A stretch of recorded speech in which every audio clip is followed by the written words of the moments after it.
Hey, I'm Jessica. If you love cars as much as I do, you're in the right place. From drifting car days to uncovering the world's most iconic rides, gear up and subscribe to Race with Jessica for non-stop car fun. Out in the wilderness, every rider carries a tale. Some machines turned us into legends, others damn near killed us in the attempt.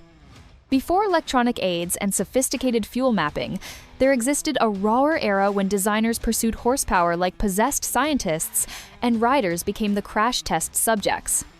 They advertised power, velocity, and triumph. What we received instead were scars, shattered components, and several hard-earned lessons in respect. These were the contraptions that overreached, overheated, or simply weren't prepared for reality. Today, we're uncovering the infamous ones everybody remembers with a grimace. The disasters, the beasts, the bikes that gave ride at your own peril an entirely new definition. So settle in, brace yourself. This is the 9 most hated dirt bikes ever built. Number 9. 1973 Harley-Davidson Baja 100. Back in the early 70s, America breathed dust and dirt. Every Saturday, trucks hauled out loaded with Hondas, Yamahas, and Suzukis tied down tight. Lightweight, aggressive two-stroke missiles built to soar, and then Harley-Davidson chose to crash the party. The same outfit that constructed the thundering Electroglide believed they could manufacture a trail machine too. They named it the Baja 100. Proudly American-built, though it was actually an Italian-designed Air Macchi wearing Harley badges. A miniature 98cc two-stroke with 5-speed transmission, kickstart exclusively. Twin shocks, steel chassis, 10 horses on its best day, and nearly 200 pounds to drag everywhere. On paper, it appeared scrappy. On the dirt, it was laughable. Riders claimed you could kick it a dozen times and still miss supper. The clutch dragged, the transmission whined, and the motor gasped halfway up any incline before surrendering completely. Cycle World labeled it unmemorable. Riders labeled it a mean joke. And within 12 months, Harley silently retreated and abandoned the dirt to the Japanese manufacturers. Today, that tiny Baja 100 has transformed into a scarce specimen, a peculiar treasure for hardcore Harley collectors.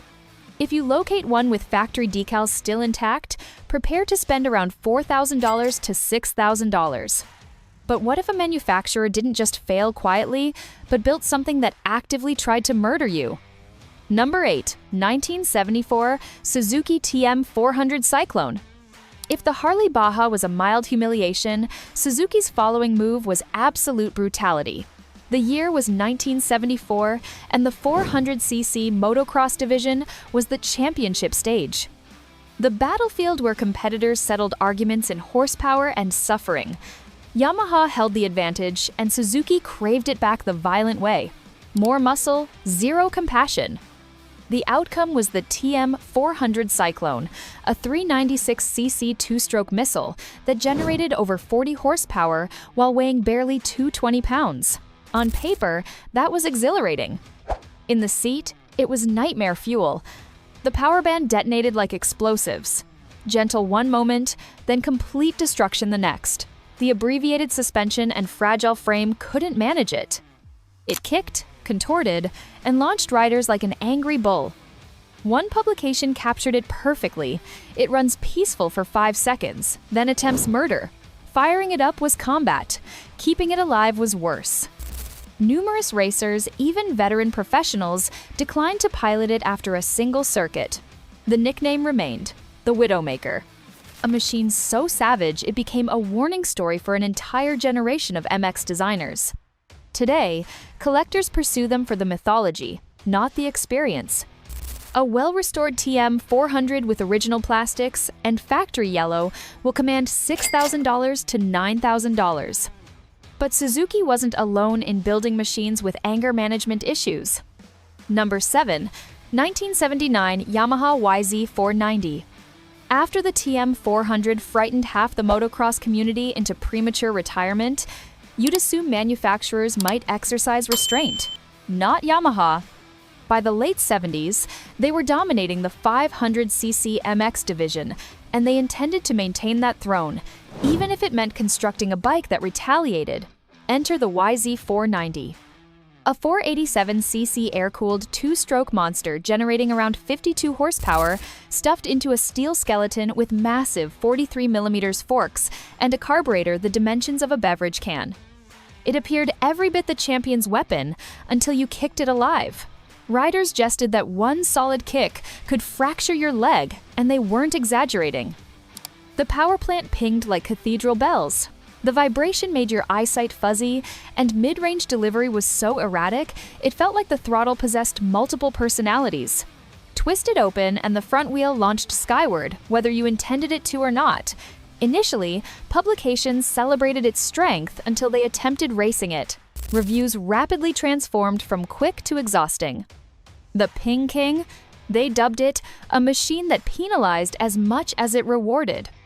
Today, a pristine all-original YZ490, particularly with its factory pipe, can fetch $3,500 to $5,000, a clamorous artifact from when raw force was still a design doctrine.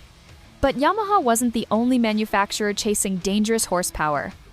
Number 6. 1982 Honda CR 480R. By the early 80s, the competition in motocross was escalating rapidly. Yamaha possessed the Ping King, Suzuki had the Widowmaker, and Honda wasn't about to observe from the sidelines. They desired a portion of the 500cc fame, something that could demonstrate Big Red could fight with the savage ones.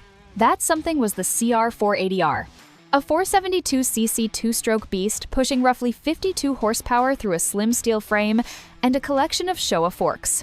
It appeared lightweight, rapid, and intentional. It was all of those right up until you touched down from your initial leap. The frame twisted, warped, and sometimes fractured entirely. Power distribution was brutal. Too much too quickly with zero grip to rescue you. Riders joked it felt like piloting a stick of dynamite on wheels. And they weren't overstating. The bike didn't merely require talent, it demanded bravery. Publications labeled it unrefined and merciless. While a few adrenaline addicts fell for its cruel authenticity, the CR 480R was swift, imperfect, and impossible to forget. A correctly restored CR 480R, paint-matched, Showa suspension pristine, can pull between $5,000 and $7,000, a screaming red testament to Honda's initial stumble on the path to excellence. But if you thought Japanese bikes were wild, wait until you see what Europe built. Number 5. 1985 KTM 500 MX. If Honda's CR 480R was untamed, KTM's response was absolutely feral. By the mid-80s, Europe didn't desire to simply match Japan, it aspired to overpower it. And nobody embraced that mission harder than the crew in Mattighofen. Their concept of advancement: construct the most powerful motocross machine in Europe and allow the courageous to separate themselves. The KTM 500 MX was the outcome, a 495cc two-stroke hammer delivering well over 60 horsepower, operating a 4-speed transmission and WP suspension. It appeared vicious, sounded more vicious, and operated like it possessed something to demonstrate. But that muscle arrived with consequences. A massive hesitation off idle followed by a violent explosion that struck like a freight train. The chassis contorted on impact, the clutch deteriorated rapidly, and starting it could challenge a person's faith. One competitor summarized it flawlessly. Every circuit felt like surviving combat. The machine was ruthlessly fast, but too fierce to be enjoyable, as one European MX publication expressed. Today, the 500 MX is a phantom, scarce, raw, and respected. A pristine original survivor can demand $9,000 to $12,000. Evidence that even monsters become more precious with age. But KTM's chaos was just warming up the competition. Number 4.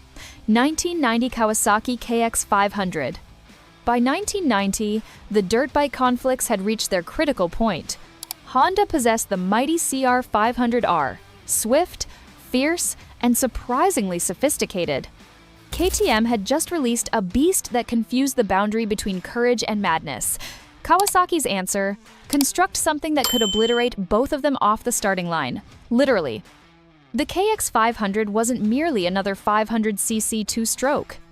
It was a 499cc cannon producing around 63 horsepower suspended on a steel frame with Unitrack suspension and robust Kayaba forks. On paper, it was invincible. In practice, it was uncontrollable.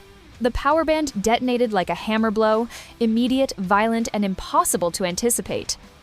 The frame twisted, the front wheel clawed toward the heavens, and more than a few machines suffered piston failures thanks to inadequate cooling. One rider captured it. You crack the throttle, and the front wheel just vanishes. Average trail riders labeled it frightening. But out in the wasteland, where muscle dominated and traction was negotiable, the KX500 discovered its realm. Baja 100 competitors worshipped it. Kawasaki corrected most of its flaws by 1992, and the legend was confirmed. Early models are now treasured possessions. Anticipate $7,000 to $10,000 for a clean one, and as much as $15,000 for an authentic Baja specification machine. But what happens when innovation moves faster than reliability? Number 3. 2001 Cannondale MX400. By the mid-90s, the dirt world was ready for innovation, but nobody anticipated this. Cannondale, renowned for premium mountain bicycles, decided to assault the motocross arena. Their objective? To construct the most sophisticated American dirt bike ever manufactured, and for a brief time, it appeared like they just might accomplish it. The MX400 was revolutionary. A 432cc four-stroke with electronic fuel injection, a reversed aluminum chassis, and a 5-speed transmission. No carburetors, no compromises, and no backup plan. It was decades ahead of its era, and that was precisely the difficulty. The EFI system malfunctioned constantly. The power plant overheated, oil escaped from everywhere, and the ECU possessed a tendency of expiring mid-competition. Riders shared nightmare accounts. It just powered down mid-circuit. No explanation, no alert. What should have been a transformation became a maintenance invoice. The press labeled it a technological catastrophe. And by 2003, the project bankrupted Cannondale entirely. Yet, retrospectively, it was the first courageous stride toward the EFI transformation every dirt bike employs today. Collectors now pursue the MX400 not for capability, but for mythology. A rare original, particularly an early serial model, can command $6,000 to $8,000. But sometimes, raw power creates its own problems. Number 2, 2003 Husaberg FE650. After Cannondale's high-tech collapse, the dirt universe swung back toward raw strength, and nobody executed raw better than the Austrians. By 2003, Husaberg, then a compact but aggressive offshoot of KTM, chose to construct the largest, boldest enduro thumper anyone had witnessed. A machine that could flatten terrain and humble its operator in the same moment. That beast was the FE650, a 644cc four-stroke, generating around 55 horsepower, oil-cooled, kickstart exclusively with all the disposition of an escaped tractor. On paper, it guaranteed unstoppable torque and straightforward engineering. On the path, it was a furnace on wheels. It operated hot, consumed oil like a Harley, and vibrated so violently your eyesight blurred. Its gearing was abbreviated. Its clutch rigid, and starting it cold could require the patience of a monk. One rider captured it. It possessed personality and a resentment. Swift riders admired its unfiltered punch, but most labeled it outdated. Today, it's gaining silent respect as a vintage powerhouse, cherished by collectors who miss that unrefined sensation. Pristine examples now exchange around $4,000 to $6,000, and prices are climbing upward as nostalgia intensifies. But what happens when a luxury brand tries to build dirt bikes? Number 1.